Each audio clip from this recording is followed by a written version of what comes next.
السلام علیکم ورحمۃ اللہ وبرکاتہ۔ بسم اللہ الرحمن الرحیم۔ الصلاۃ والسلام علیکہ یا سیدی یا رسول اللہ وعلی علیکہ و اصحابکہ یا نور اللہ، اللہم صلی علی محمد وعلی محمد۔ اللہ تعالیٰ ہمیں کروڑوں اربوں اور بے حساب درود و سلام پڑھنے کی توفیق دے، اور ایسے پڑھنے کی توفیق دے جیسے کہ درود پاک پڑھنے کا حق ہے۔ اللہ بھی راضی ہوں، اس کے حبیب بھی راضی ہوں، اس کی برکات اور تاثیر بھی ہمیں ملے۔ درود ابراہیمی الحمدللہ رب العالمین۔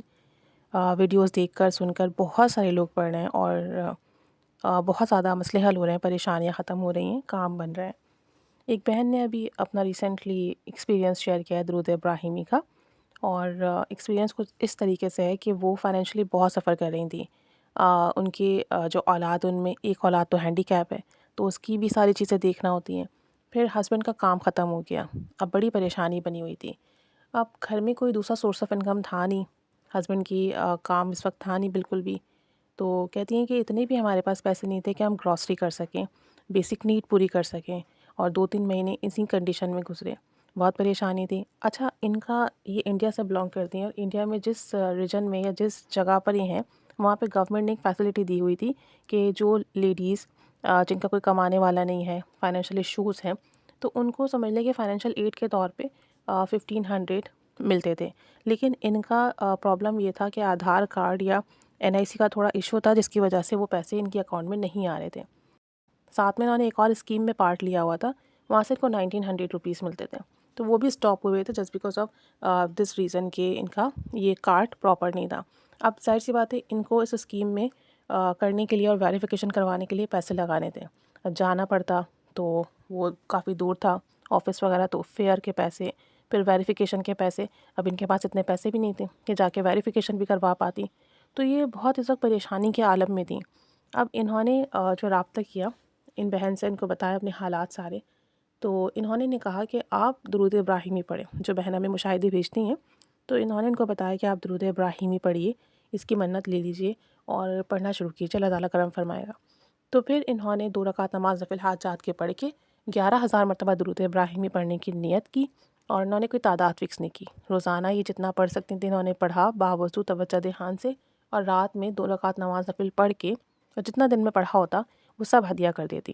آپ صلی اللہ علیہ وسلم کو، پنجتن پاک کو، اہل بیت کو، بی بی فاطمہ کو، سب کو ہدیہ کر کے، اور رو رو کر اللہ سے دعا کرتی کہ کوئی سورس آف انکم بنے، کوئی مسئلہ حل ہو، پریشانی ختم ہو، تنگی ختم ہو، اور یہ کہ میرے پاس اتنے پیسے بھی نہیں ہیں کہ میں جا کے اپنی ویریفیکیشن کروا سکوں، اور میرے اکاؤنٹ میں جو گورنمنٹ کی طرف سے فائنینشیل سپورٹ کے لیے آ رہے ہیں پیسے وہ آ جائیں۔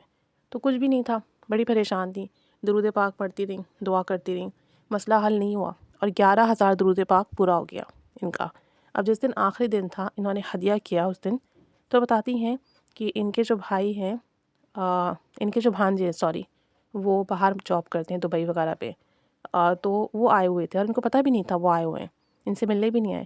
لیکن جس دن ان کا 11,000 مرتبہ درود پاک پورا ہوا، اور انہوں نے رو رو کے بہت دعا کی، تو ان کے بھانجے ان کے گھر پر آئے، اور انہیں 5,000 روپے دے کے گئے، کہنے لگے کہ آپ اسے رکھیں، گھر کا کوئی ضروری سامان یا کوئی چیز لے لیجیے گا آپ۔ تو کہتی ہیں کہ یہ ان ایکسپیکٹڈ تھا، پہلی بات تو ان کو علم ہی نہیں تھا، دوسری بات یہ کہ وہ آ کے 5,000 روپیز دے کر چلے گئے۔